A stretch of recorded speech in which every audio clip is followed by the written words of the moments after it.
开着蓝牌汽车自驾去挪威，2025年的极寒挑战真正的开始了。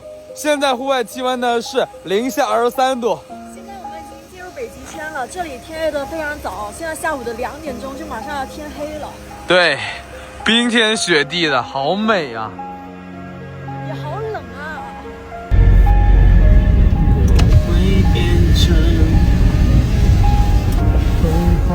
白茫茫的一片。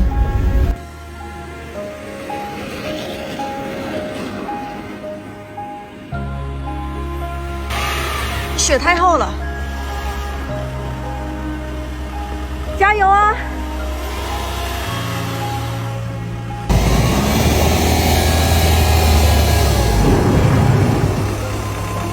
雪挺松的，下不就是土地，应该轻一下，应该可以走的。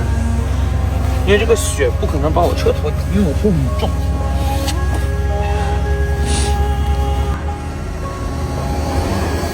哎，可以，出来了，小丁还是有经验的。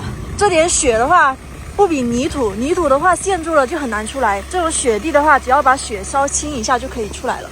零下23度，在户外做饭，现在赶紧把我们这个柴火炉给着起来，起码能有一点温度。做饭。我们的车的柴暖呢，从今天早上开始呢就没有关，然后刚才报警了，因为我们车的油不多了，所以呢现在我们车的柴暖也开不了了。现在我是不怎么敢把手拿出来，一拿出来的话就有点，就会马上冻住我的手，就冻红。完了，火机打不着了，怎么？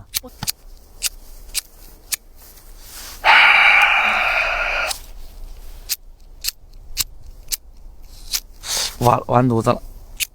哎，打着了！着了！用那个小的柴。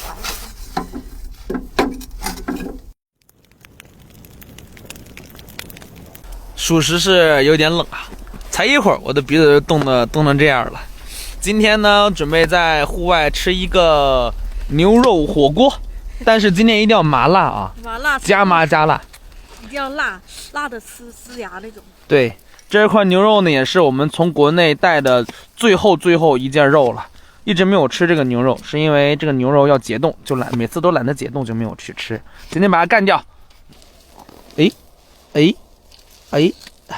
给大家变个魔术啊！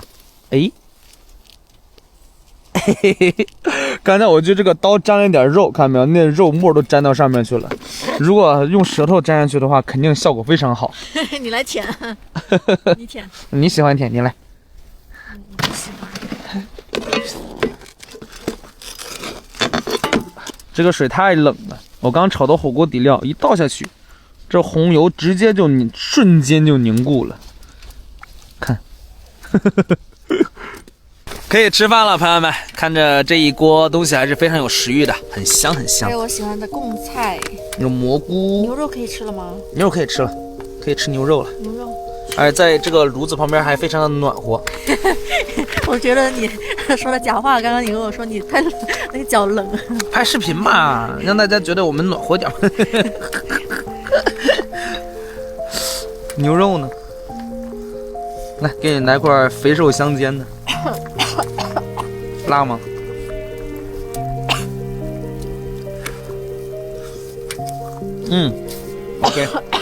？OK。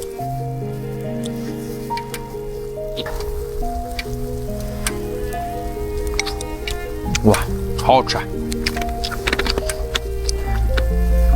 刚吃完饭，用这个雪洗一下锅，这个雪很干，就跟沙子似的。洗得很干净。对啊，你看。